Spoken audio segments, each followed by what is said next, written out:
السلام علیکم ګرانو زده کوونکو، خدای دې وکړي چې روغ جوړ اوسئ. دا ځل یو ځل بیا زه ریاض احمد ستاسو په چوپړ کې یم. خدای دې وکړي چې روغ صحت ولرئ. لکه څرنګه چې تېره ورځ مونږ د څلورګونی عملیې شروع کړی وو، جمع مونږ ویلی وو، نو د هغې مربوط دویم عملیه زمونږ چې دی د تفریق عملیه ده. نو نن چې دی مونږ تفریق عملیه شروع کوو. نو راځه اوس داس پیل کوو د تفریق عملیه. ګورئ ګران شاګردان، تفریق چې دی خپله په لغت چې دی کمولو ته وایي. تفریق په لغت کې کمولو ته وایي، او په اصطلاح کې د لوی عدد څخه کوچنی عدد کمولو ته چې دی تفریق وایي. مثلا ګران زده کوونکو، 8 پر 3 څلور منفي څلور.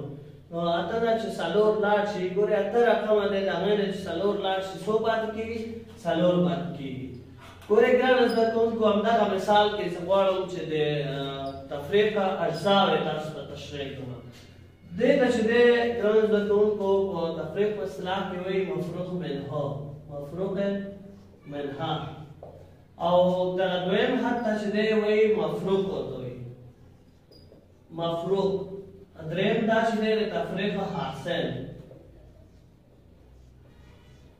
دغه ته چې دی ګرانو زده کوونکو دې ته وایي د تفریق علامه.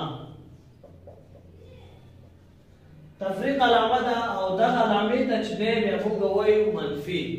ګورئ ګرانو زده کوونکو، ځینې خلک چې دی د عملې ته چې دی د منفي عملیه وایي، خو دا چې دی اصلا غلط دی. دا د منفي عملیه نه دی، دا د تفریق عملیه ده، خو منفي چې دی د دې یو جز دی چې هغې ته موږ وایو چې د تفریق علامه. نو دا زموږ د تفریق اجزاوې. ګرانو زده کوونکو، راځو د تفریق عملیې مثال حلولو ته چې څنګه موږ کولی شو چې یو مثال پکې حل کړو. مثلا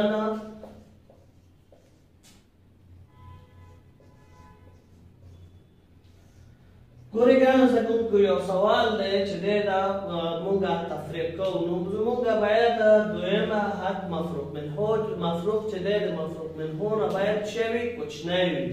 نو دلته مفروق ګورئ 3 زره ده، نو دا چې دی کوچنی ده د مفروق منهو نه.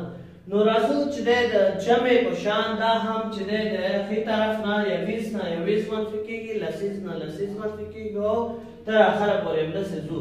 نو ګورئ په یویز کې چې دی یویز که چیرې زموږ مفروق منهو علامه کوچنی وي، نو د لسیز رقم نه یو ورته قصد کوو. خو دلته ګورئ یوازې دې ته چې دی زیات ده، نو څلور نه چې 2 لاړ شي زده کوونکو څو پاتې کېږي؟ آفرین 2 پاتې کېږي. نو 2 پاتې کېږي. نو راځو دلته دویم حد ته 3 نه چې دی 8 نه ځي ګرانو زده کوونکو. دلته ګورئ دا 8 نه چې دی څه دی؟ کم دی. نو دې سره څه کوو؟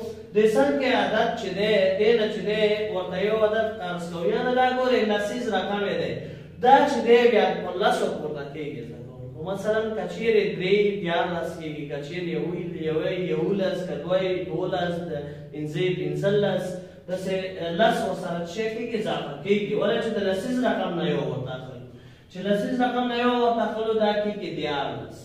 14 نه چې 8 لاړ شي زده کوونکو پاتې کېږي څو؟ 15. آفرین چې 15 پاتې کېږي. دلته زده کوونکو یو ما قرض کړی و، نو دلته پاتې دی 8. 8 نه چې دی نه همداسې شامسین څه کوو؟ آفرین شامسین. نو 8 نه چې دی یو ورته دی حد نه چې دی یو ورته قرض کوو کېږي 18. څو کېږي؟ 18. 18 نه چې 9 لاړ شي څو پاتې کېږي؟ 9 پاتې کېږي شامسین. نو اوس دلته پاتې دی 9 نه چې دی 3 لاړ شي څو پاتې کېږي؟ 4 پاتې کېږي. ګرانو زده کوونکو، په دغه طریقې سره موږ مثالونه حلولی شو.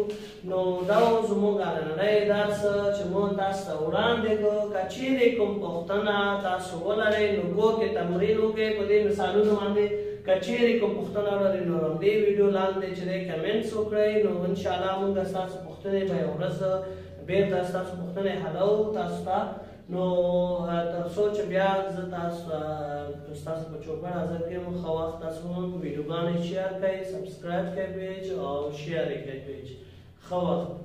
لا نورو ښو ویډیوګانو لپاره زموږ چینل افغان لب ټیک سبسکرایب کړئ.